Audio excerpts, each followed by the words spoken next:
Ball A is projected vertical upwards from the ground near a tall building with a speed of 30 meters per second. Ignore the effect of air friction. Now, explain what is meant by the term projectile. Projectile means the object which has been given an initial velocity and it moves under the influence of gravitational force only. Now, calculate the total time that ball A will be in the air. So, into ongayenza la ukuthi usikhombise ukuthi ibhola lihamba kanjani noma uyikhombise wena so that kuzoba lula ukuphendula ama-questions. So ball A uzosuka aye phezulu aphinde abuye eze phansi. U-ball A lo uzohamba kanje u-ball A suka phezulu abuye eze phansi. So amabhola ethu bomabili aqala aye phezulu kodwa njengamanje sisakhuluma ngo-ball A. Ake sizame uku-analyze u-ball A. Since ibhola liqala liya phezulu, sizokhetha ukuya phezulu as positive. Sizokhetha ukuya phezulu as positive. Now, khona-ke izinto ezizo-affect-eka. Uma ngabe sikhetha ukuya phezulu as positive, fanele sazi ukuthi i-gravitational acceleration izoba u-negative 9,8 meters per square second. Ngoba sichuze i-direction ephambanayo ne-direction ye-acceleration. I-direction ye-acceleration yona ihlezi ibheke phansi, kanti thina sikhetha ukuya phezulu ukuthi ku-positive, so yona izoba njani? Izoba negative. So, i-acceleration yethu izoba negative. Siyoze simqede u-question 6. Noma ngabe sikhuluma ngo-ball B, noma ngabe sikhuluma ngo-ball A, acceleration yethu izoba negative. So, since sikhetha ukuya phezulu ukuthi ku-positive, udelta y wethu wokuya phezulu uzoba negative. I-velocity yethu udelta y wethu ukuya phezulu uzoba positive. I-velocity yethu ukuya phezulu izoba positive ngoba sithe ukuya positive. Ukuya phezulu kunjani? U-positive. Bese mayifika lapha u-ball at maximum height, i-velocity izolingana nobani? No-0. Then mayesebuya u-ball eza phansi uzohamba in a negative direction, kusho ukuthi i-velocity izoba negative, kusho ukuthi u-delta y izoba njani? Izoba negative. So ngendlela u-ball A ahambe ngayo, i-velocity asuke ngayo la phansi beku-30 meters per second, kusho ukuthi kuzoba u-positive 30. Since uzohamba u-ball A abuyele kwi-position asuke kuyo, uzobuyela la asuke khona. U-ball A shuthi uzosuka ngo-30 aphinde afike ngo-30. Umehluko sekuzoba isayini, uzofika ngo-30 uzobe eseya phansi and ukuya phansi ku-negative, ingakho ezofika ngo-negative 30 meters per second. So uzosuka ngo-positive 30 aphinde afike kwi-position asuke kuyo nge-velocity efanayo but in opposite direction, izoba negative. So indaba ka-A leyo. So ungayipha ama-critical point indaba ka-ball A. Ungasho ukuthi u-A lo, u-B, u-C.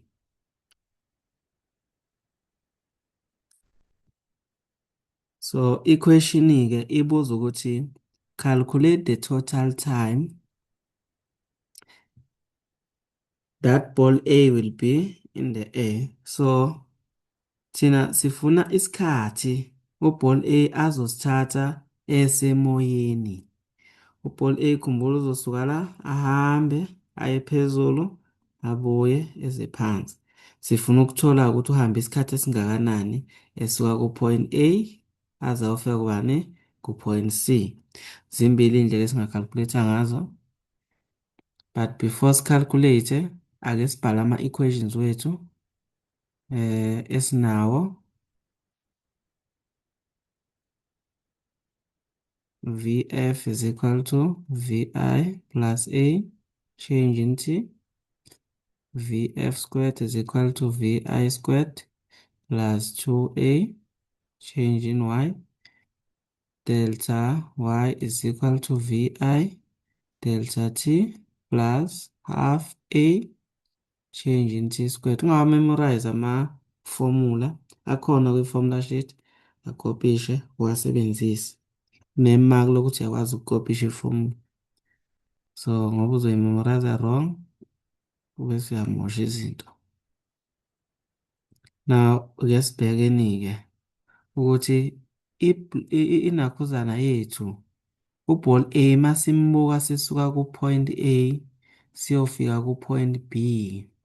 So initial velocity yethu bani? U-30 meters per second. Then i-final velocity yethu bani? U-0 meters per second. Phela at point B ibhola lifike lime. So i-final velocity at point B ubani? U-0. Sifuna ukuthola ukuthi izohamba isikhathi esingakanani. Acceleration sinayo-ke nansiya. Sinezinto ey'ntathu, ne-initial velocity, ne-final velocity kanye nani? Ne-acceleration. Let's-check iformula-ke la sizokwazi khona ukuthola isikhathi. Sinezinto ey'ntathu. Final velocity sinayo, initial velocity sinayo, acceleration sinayo, sinama-tick awu-3. Singakhona ukusebenzisa ini? Le formula yokuqala ukuthola ini? Isikhathi. Ngesibuka enye iformula enesikhathi le yokugcina. Initial velocity sinayo, udelta y asinaye, acceleration sinayo, isikhathi asinaso. So le formula inama-tick awu-2 asikwazi ukuyisebenzisa. So sebenzisa le formula yokuqala. Vf is equal to Vi plus A, change in T. Now final velocity u-0, initial velocity u-30 plus 9, kuzoba negative 9,8 delta T.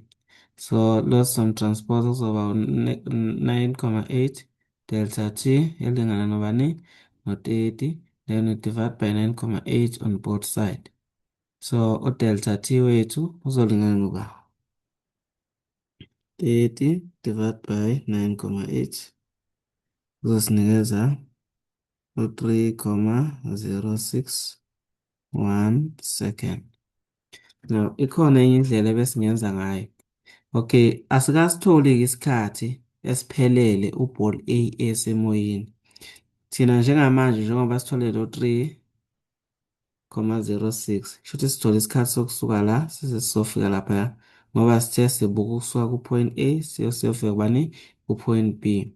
Into okufanele uyazi, isikhathi sokusuka la ku-point A uyofika ku-point B siyalingana nesikhathi sokusuka la ku-point B uyofika kubani? Ku-point C. Yingakho nje singathatha lesiya sikhathi esiwu-3,06 sisitimes ngo-2. Or uthi 3,06 plus 3,06 akunankinga. Kusayinto eyodwa. Uzothola u-6,12 second. So isikhathi leso esithathwa uball A esemoyeni. So enye method mhlawumbe besingayisebenzisa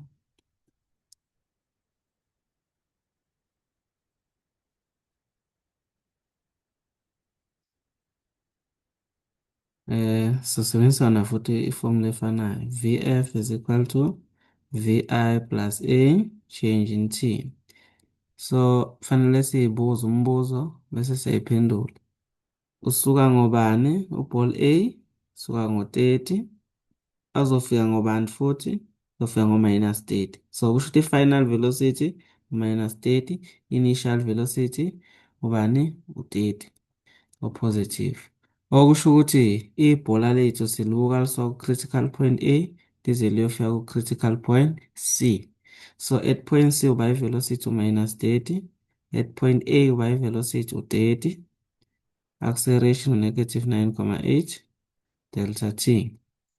So kuzoba u-30 minus 30, negative 9,8 delta T. Lana soba no minus 60 is equal to negative 9,8 delta T. negative 9,8, negative 9,8. Loya naloya bayakhanselana. Delta T wethu uzolingana uba 60 divided by 9,8. Okuzosikhiphela u-6,12 second. So kusikhiphela exactly leya answer leya. Kunokuthi siyi-times ngo-2. Okay, indlela ey'mbili lezo zokuthola loya 4 marks loya.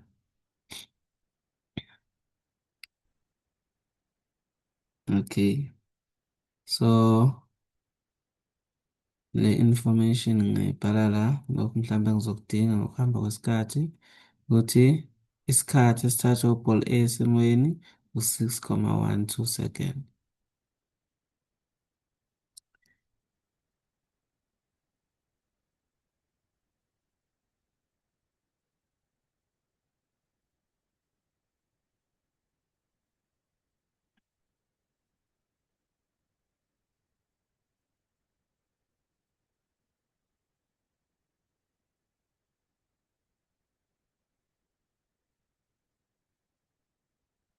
Bathi-ke manje 2 seconds after ball A is projected, ball B is projected vertical upward from the roof of the same building.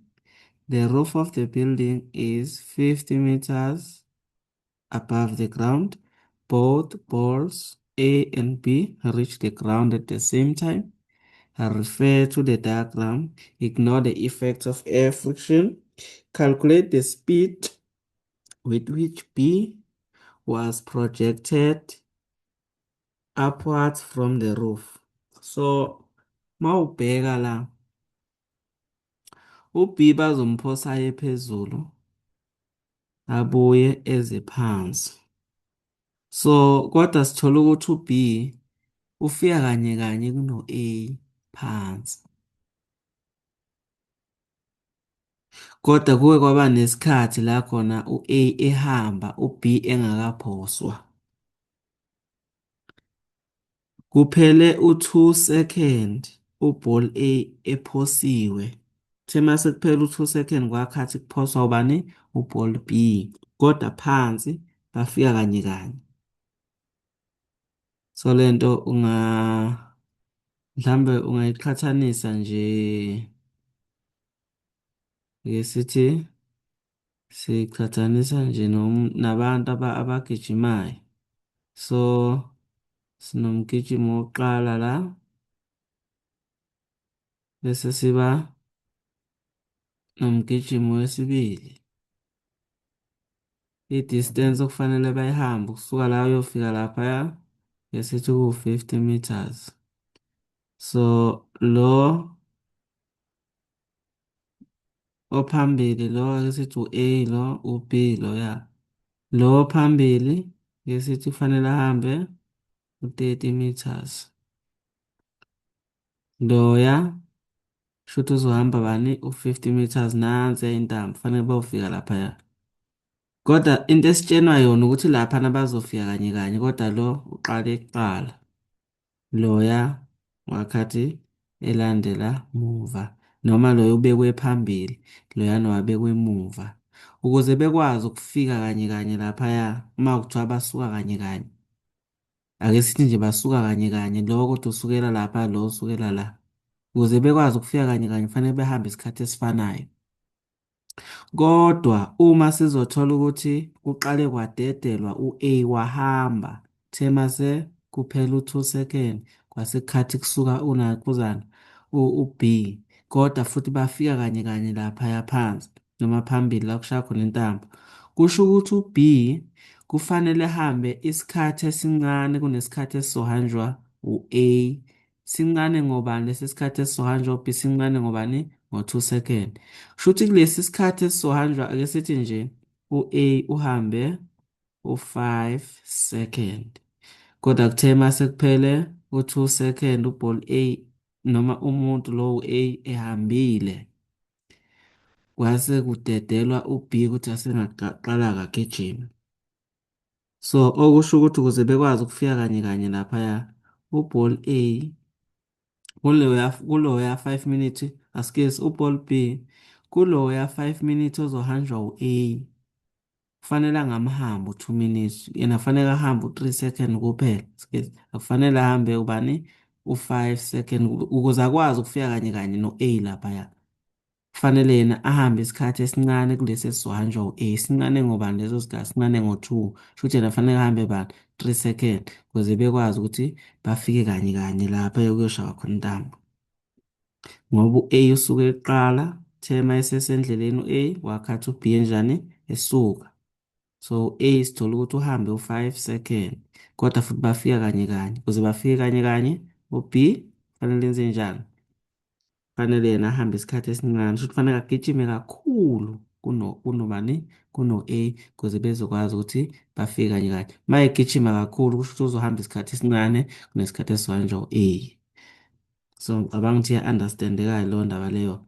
So namabhola-ke nawa kanjalo. So ubhola A laphana nawumbheka udedelwe kuqala kodwa u-B wadedelwa muva. Ededelwe muva nje sitshenwa ukuthi bafika kuqala laphaya phansi. Kushuthi unakhuzana ubhola B kufanele ahambe isikhathi esincane kunesikhathi esizohanjwa ubhola A. Sincane ngobani? Sincane ngo-2 second. Okay. Mhlawumbe kufanele sithole isikhathi esizosetshenziswa ball B. Mhlawumbe siqale nje si-analyze indaba ka-ball B ukuthi uzohamba kanjani. Nange u-ball B uzohamba azaze azofika lapha phansi. So loyana ubani? U-ball B.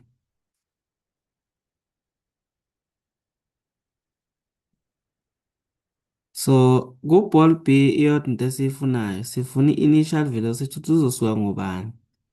Esikwaziyo ukuthi i-velocity yokuya phezulu izobe i-positive, delta y wokuya phezulu uzobe positive. Okuleli side elingapha i-velocity izoba negative, delta y wethu uzoba negative. I-velocity at point B asike singasho la ukuthi u-A, u-B, u-C, u-D. So critical point at point B i-velocity siyazi ukuthi maximum height u-0 meters per second. So siyakwazi lokho. Kodwa-ke nakhu engifuna ukubambe, nakhu engifisa ukubamba ukuthi uma ngabe kunesimo esikanje, la kunesimo esikanje, u-ball B ake sithi usuka la noma u-ball A njengoba ehamba nje esuke ezofika laphaya, u-delta y ka-ball A u-0 meters. Why? Ngoba leya distance leya kufana nokuthi ubuye kwi-same position ade kuyo. Kufana nokuthi akahambanga. Leya distance uyihambile waphinde wabuya kwi-same position abe kuyo. So ukuya phezulu minus ukuya phansi kusinikeza bani u-0. So i-displacement inakhozana yebhola u-0. Uma ngabe for le part nje le iwu-0. Mhlambe-ke sizame uku-analyze laphaya. Le part le part le for unakhuzana u-ball B iwu-0 leya part leya. Uma ngabe kuthiwa u-ball B simsusa kubani? Ku-point A. Uma ibhola lesilibuka lisuka ku-point A lize liyofika lapha ku-point D kuzofana nokuthi ibhola lethu lisuke ku-point C laze lazofika kubani? Ku-point D. In terms of delta y sizofaka u-50 kuphela and loya 50 leliya bhola lizomhamba seliya phansi selene negative direction sizomfaka e-negative. So ake sikhulumise-ke information ka-ball B. Information ka-ball B lula. Okokuqala nje ke sisebenzise indaba yesikhathi. Esikhathini esizohanjwa u-ball A u-2 minutes u-ball B ngeke aze amhamba skizi 2 seconds futhi uzohamba bani u-4,12 second. Sengiyilandise kakhulu le question. So i-distance ezohanjwa u-ball B kuzoba u-minus 50 meters ngoba uzobe eya phansi. And thina simbuka esuka ku-point A eziyofika kubani ku-point D. So somsusa laphaya. Le part le kusuka ku-A yofika kuzofanele ukuthi akayihambanga ngoba uzoyaphinda abuye in the same position. So kuzofanele ukuthi uhambe kusuka ku-C yofika kubani ku-D. Ingakho so consider u-negative 50 kuphela. Now sifuna i-initial velocity. I-final velocity asinayo, kodwa isikhathi sinaso, i-distance azoyihamba sinayo, i-acceleration sinayo. Kodwa i-final velocity asazi ukuthi uzofika ngobani lapha phansi u-Pole B. So thina fanele si-avoid i-formula ene-final velocity. So le formula yokuqala ine-final velocity, le yesibili ine-final velocity. Ake check-e lesithathu. Delta y sinayo cinetic. Initial velocity sinayo cinetic, acceleration sinayo cinetic. Shuthi le formula siyakwazi ukuyisebenzisa ukuthola lokho esingenakho. Isikhathi sinaso, delta y sinayo, initial velocity sinayo. Yini esingenayo? Initial velocity asinayo. Sifuna yona yodwa vele. Yona yodwa i-unknown kuleya equation leya yethu. So ingakho-ke sothi delta y is equal to vi delta t plus half a change in t squared. Now, lapha sizoba no minus 50. Initial velocity sifuna yona isikhathi 4,125 plus half acceleration negative 9,8 isikhathi 4,125 all squared. Now, ngapha sizoba no minus 50 u-4,125 vi ngapha half times 9,8 times 4,125 all squared. Lokho kuzosinikeza u-negative 83,376. So soba no minus 50 plus 83,376 is equal to 4,125 vi. So singadivide ngo-4,125 on both sides. 4,125 loya ukhansela loya. Initial velocity yethu soba minus 50 plus 83,376 all over 4,125. So initial velocity yethu 8,091 meters per second. So i-velocity uPaul B asuke ngayo lapha ya kwi-building yethu. Balulekile leyo ndaba leyo. Now sebethi sketch the velocity time graph for the motion of both ball A and B on the same set of axes. Clearly label the graph. Clearly label the graph for ball A and ball B and indicate the following on the graph. Time taken by ball A and B to reach the ground.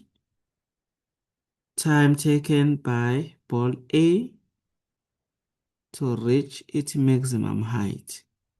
So, ungasikhombisa ukuthi uball A kuthatha isikhathi singanani nje afike kwi-maximum height. Velocity time graph. So, initial velocity ka-ball B kube u-8,091 meters per second. But abashongo ukuthi siyiveze. Singayiveza nje uma nje kuphela. Bakhale nje ngey'khathi. Sizame ukuyi-draw le graph yethu siyibone ukuthi imi kanjani.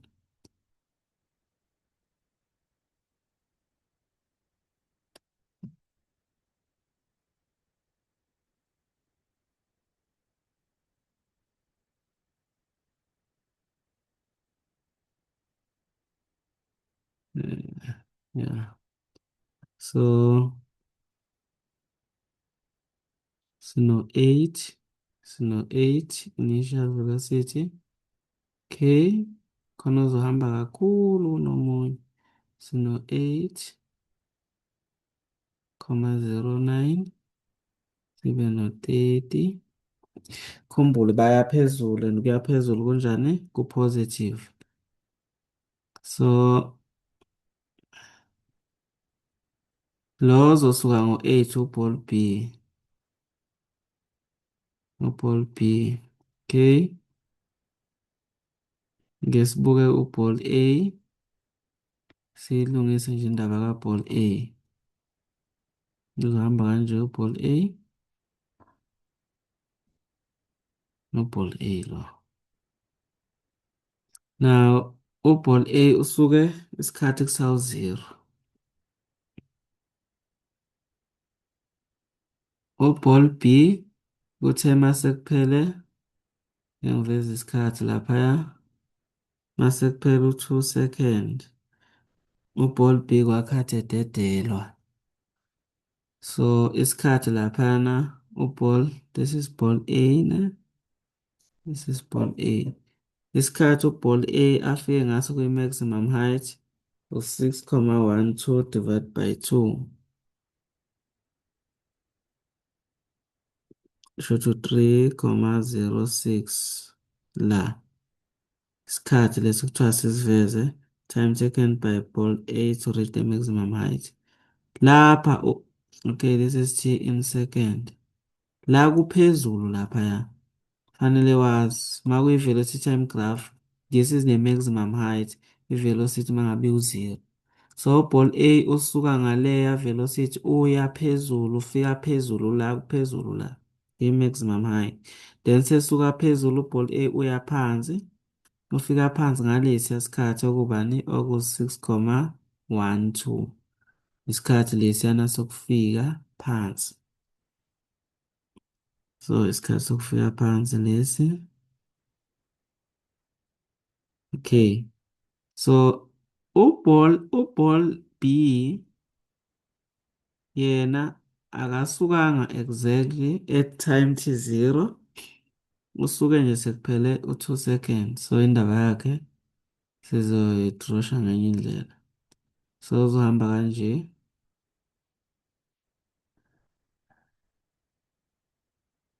Uball B. Yena usuke mase kuphele bani? U-2 second. Akasukanga isikhathi kusawu-0. So yena uzohamba isikhathi esincane, uzofika kanye kanye no ball A laphaya la bazofika khona phansi kwe-ground. Noma-ke bengeza ukufika nge-velocity enjani efanayo. Ukhumbule phela lo uball B kufanele afike nge-velocity enkulu ngoba uhamba isikhathi esincane. Lo kufanele afike nge-velocity encane ukuze bekwazi ukufika kanye kanye phansi.